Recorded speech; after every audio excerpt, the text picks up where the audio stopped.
Alors je pense que on va passer à notre dernière séquence peut-être pour le dernier quart d'heure et après pouvoir discuter ensemble pour ceux qui le souhaitent. Je crois que principal élément par rapport à tous ces noms qu'on dit, voilà, le rapport poids-puissance est tellement gigantesque qu'ils vont se faire bouffer, mais la question qui se pose, quel que soit le manager et quels que soient les actionnaires, c'est la transformation du modèle. Et on l'a bien vu dans le cas de Système U, l'alliance, c'est un élément pour transformer et un élément d'accélération pour transformer son propre modèle.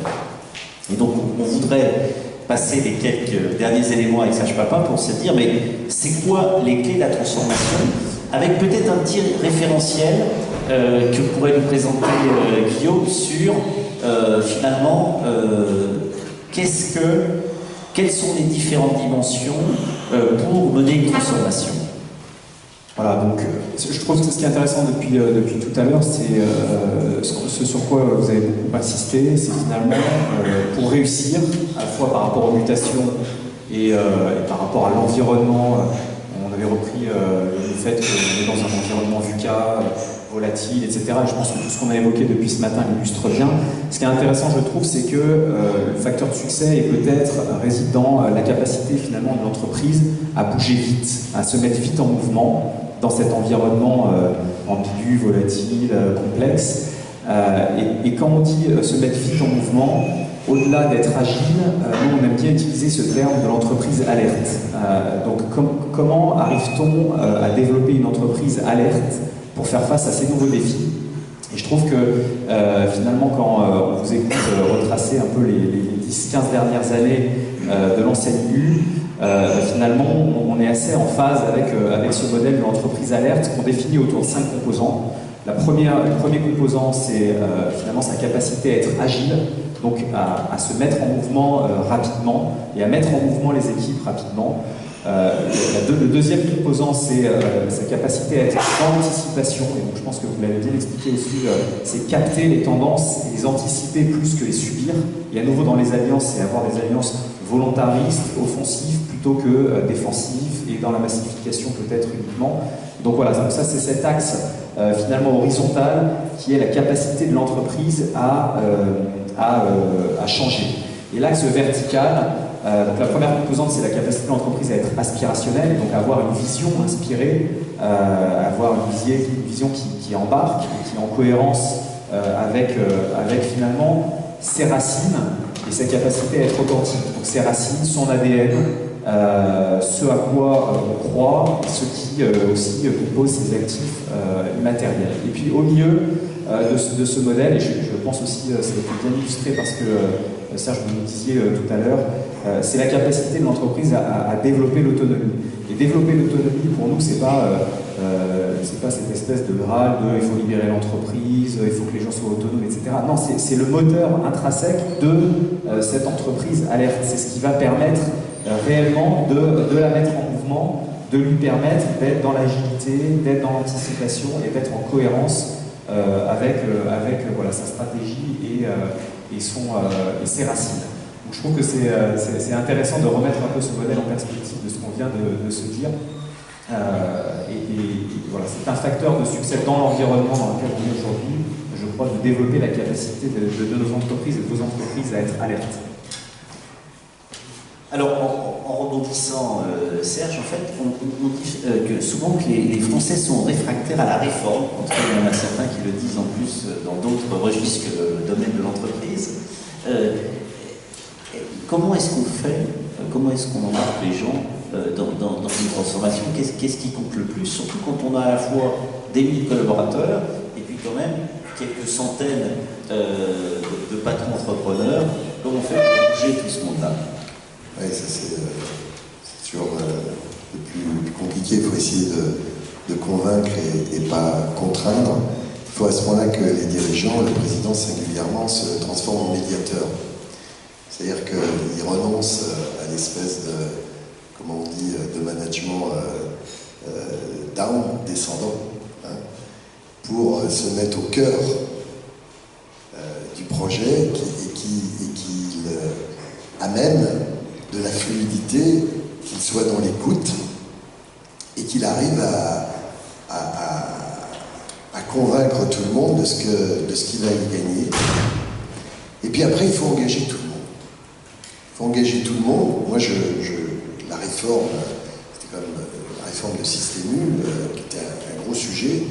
J'ai fait signer tout le monde, tous les administrateurs, et dans toutes les régions, donc c'est 100 personnes qui se sont engagées sur le projet politique. Projet politique, ça veut dire, politique c'est quoi? C'est l'intérêt général. Donc c'est ça aussi, parce que sur le fait, c'est au nom de l'intérêt général. Et après, une fois que c'est engagé, au plan politique, il faut le conduire au plan opérationnel. Et j'allais dire, même au plan opérationnel, il faut être là, à l'écoute, avoir cette énergie, cette capacité, avoir l'énergie d'écoute. Et après, faire de la médiation. Moi, dans les 5 dernières années, j'avais l'impression d'être quelqu'un qui était une espèce de médiateur qui essayait de corriger les choses, d'aller convaincre. Et puis aussi parce qu'il y en a, par exemple, quand vous sciez 4 directions générales ou 4 régions, c'est pas aussi simple que ça. Il faut être à l'écoute de tout le monde et aussi trouver des compensations à ceux qui vont parfois être les perdants de la réforme. Bien sûr, c'est pas aussi simple que ça. Il y a quand, par exemple, on a déménagé l'informatique à Nantes, en la centralisant, donc il y a 450 informaticiens à Nantes, donc il fallait rassembler ceux de Montpellier, de Strasbourg, de Paris, de Rouen, etc., et les ramener à Nantes. Bon, il n'y en a pas un qui a voulu y aller. On n'en a pas déménagé un à Nantes. À part ceux qui étaient, il y avait quand même pas mal de Nantais. Donc c'est quand même compliqué. Donc discuter avec des informaticiens pour leur dire, voilà, celui qui ne veut pas, il faut aussi être capable dans les entreprises. Et ça fait partie des choses que je vous invite à réfléchir, c'est-à-dire que dans ce modèle de transformation, parce qu'au fond, le modèle d'alliance est un modèle de transformation permanent, il faut toujours avoir un petit budget pour faire en sorte que les collaborateurs qui, dans ces transformations, ne se sentent pas à l'aise, qu'on puisse faire les choses aussi correctement pour vivre, des ruptures diplomatiques agréables, parce que ça fait aussi partie de la vie des entreprises, et que ce ne soit pas à chaque fois des choses brutales. Parce que ça fait partie aussi, ce renouvellement-là, fait partie de la vie des entreprises. Et il n'y a pas de sujet, il ne doit pas y avoir de drame chaque fois qu'on dit, parce que c'est des options qui peuvent être prises en transformation ne conviennent pas à tout le monde, etc. Donc c'est pour ça que le sujet politique, il doit être partagé, et le sujet opérationnel, il doit être... ces éléments-là font partie aussi de la transformation, et souvent ils ne sont pas pensés du tout. Et du coup, médiation, oui, mais il faut quand même exécuter. Alors comment vous êtes un grand exécuteur, comment vous suivez l'exécution? C'est quoi finalement votre format de gouvernance? Moi j'ai vécu en binôme avec un directeur général délégué, j'étais PDG, j'ai un directeur général délégué, et donc à tous les deux, après avec le comité exécutif, puis par-delà le conseil d'administration, et donc c'est avoir cette cohésion, c'est le mot juste. La cohésion, c'est quoi? Le mot cohésion, ça veut dire c'est le vivre ensemble.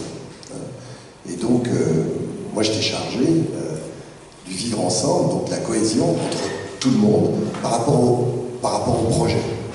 Puis après, il faut avoir une cohérence dans l'action. Et donc la cohérence, c'est à l'exécutif de la mener, avec bien sûr l'appui.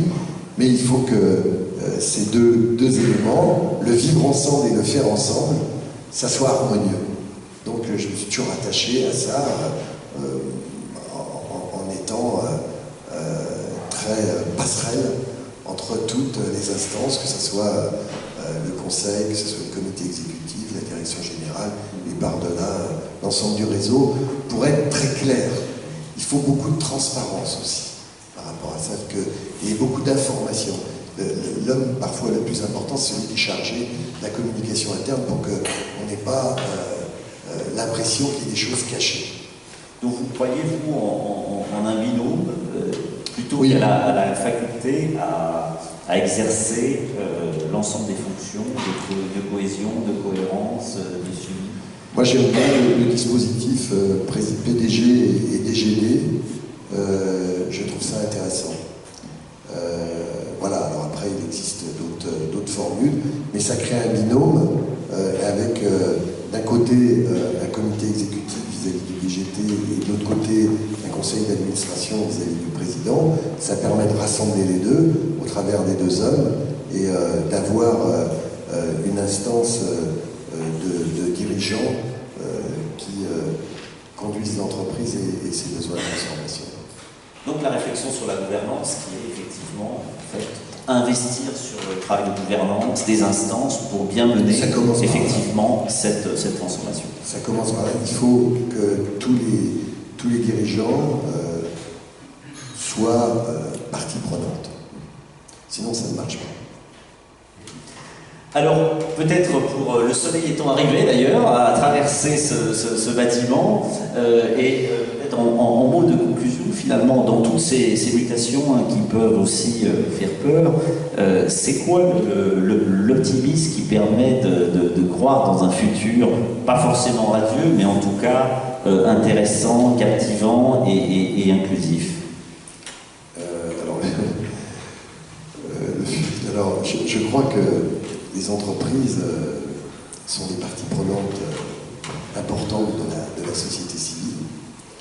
Je crois d'ailleurs que de plus en plus les politiques qui sont un peu perdus ont besoin que l'entreprise, que les chefs d'entreprise s'impliquent plus dans la dimension politique des choses, l'intérêt général aussi de notre société. Bien sûr, il y a l'intérêt général de l'entreprise, mais c'est une notion spécifique, cette notion d'intérêt général, oui, de l'entreprise. Justement, je vais y venir. Il faut conjuguer, me semble-t-il, l'intérêt général de l'entreprise et l'intérêt général de la société. Et ça passe par un projet sociétal qui doit être affirmé. C'est-à-dire que toutes les entreprises doivent avoir, au-delà de leur projet économique, un projet sociétal. Quel est le sens ? Parce qu'il faut aussi générer un sentiment d'appartenance à la société et pour les collaborateurs. Cette valeur sociétale ajoutée, elle doit être incarnée dans le projet même de l'entreprise. Alors, certains parlent d'entreprise à mission, d'autres de label Bicorp, etc. Il y a des choses qui existent comme ça. Mais il faut vraiment qu'il y ait un partage de l'intérêt général de la société, de responsabilités nouvelles par les entreprises et portées souvent d'ailleurs par les chefs d'entreprise. Donc ça donnera une autre dimension, bien sûr. Et ça va donner de l'espoir aussi. Parce que c'est quand même là que voilà, on est au cœur, on est au cœur de la vie. Et je trouve que parfois, on est trop, de ce point de vue-là, peut-être un peu trop discret, donc on subit aussi les choses, et d'une façon parfois injuste, parce que je connais beaucoup de chefs d'entreprise qui ont envie de créer de l'emploi, qui ont envie d'améliorer les choses, qui ont envie de participer à la transition écologique, énergétique. Il y a, par exemple, on a mis en place le pacte Ozon demain. Bon, c'était autour de Nicolas Hulot. Nicolas Hulot est parti, mais le projet perdure. Il y a 500 entreprises qui ont signé. Ça veut dire qu'il y a une prise de conscience aussi des entreprises sur ce qui se passe, sur l'évolution de la société. Et elles veulent participer. Il y a cette lucidité, cette conscience que, voilà, on est au cœur d'un débat, où on voit bien que ce débat, c'est les plaques tectoniques qui s'affrontent. D'ailleurs, symboliquement, ce débat a lieu aussi à l'intérieur des entreprises. C'est quoi ce débat, au fond? Je vais reprendre le propos de Marc Alévi ce physicien avec qui je faisais un débat l'autre jour et qui disait, au fond, on nourrit tous une courbe rouge. La courbe rouge, elle est née après la guerre 14-18, quand on a quitté la société rurale pour aller dans la société industrielle. On a connu d'autres périodes comme ça de l'histoire, mais voilà, cette courbe rouge, c'est le toujours plus, la recherche de croissance, c'est l'institution qui veut gagner plus. Quand je dis l'institution, c'est au sens large, c'est le patronat, les syndicats, toujours gagner plus, et ces 12 milliards d'habitants sur Terre bientôt, c'est une conjugaison d'éléments dans cette économie ultralibérale et capitaliste, c'est lui qui le dit, amène probablement à la fin de l'humanité. Il est possible, comme le disait Nicolas Hulot, que l'homme soit une arme de destruction massive et qu'il, à son insu parfois, nous y contribuons, nous faisons grandir cette courbe rouge. Et le débat, où est-ce qu'il est? C'est qu'il y a une courbe verte, chers amis, heureusement. La courbe verte, c'est comme le disait Pierre Rabhi, avec qui j'ai fait un débat dans cette bonne ville de Lyon. Vous savez, l'estimage, c'est la part du colibri. Dans l'incendie, le petit colibri qui prend une goutte d'eau, et le tapir qui lui dit « mais ça va servir à rien ». Il dit « si, je prends ma part ». Mais c'est quelle part on prend, nous individuellement? Quelle part on prend d'une façon plus importante dans nos entreprises? Quelle part les villes parfois prennent, qui sont maintenant au cœur de la structuration de la société nouvelle? Cette courbe verte, autant la courbe rouge, elle est descendante, c'est la technostructure jupitérienne qui fait descendre les consignes. La courbe verte, eh bien, c'est les individualités qui sont prises et c'est la somme des parties qui fait un tout qui va vers le progrès. Et on voit bien, mes chers amis, au fond, c'est tout ce débat que nous vivons. Si on faisait les deux courbes, l'une à droite et à gauche, et on peut faire un cercle au croisement. Et ce qu'on vit là en ce moment, c'est cette confrontation, c'est ce rapport de force, c'est ce débat entre cette lucidité et cette conscience que nous avons tous, qu'il faut changer les choses, parce que tout le monde est conscient de ça. Mais après, de se dire, bon, à court terme, ça va peut-être nous embêter de prendre des décisions par rapport à notre économie à nous. On voit, ce débat-là, c'est Nicolas Hulot qui quitte le gouvernement. Parce qu'il n'est pas content, sûrement à juste titre, de la façon dont l'exécutif se préoccupe de la courbe verte. Voilà. Mais le fait qu'il ait quitté marque aussi, c'est une action. Voilà.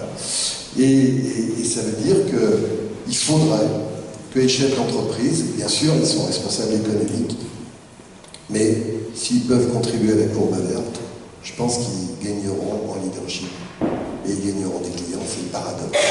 C'est plus vous allez vers l'intérêt général, plus vous êtes leader, plus vous gardez votre lobby d'intérêt particulier. Donc s'il y avait une leçon d'optimisme à retenir, c'est qu'on peut tous contribuer à nourrir la courbe verte. Voilà.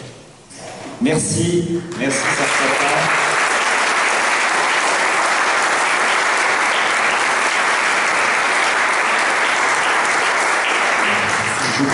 Je prie de m'excuser pour le petit de tout à l'heure. J'ai un peu de fatigue depuis quelques jours, parce que je fais pas mal de prises de parole. Ça, c'est presque ma vie. Mais voilà.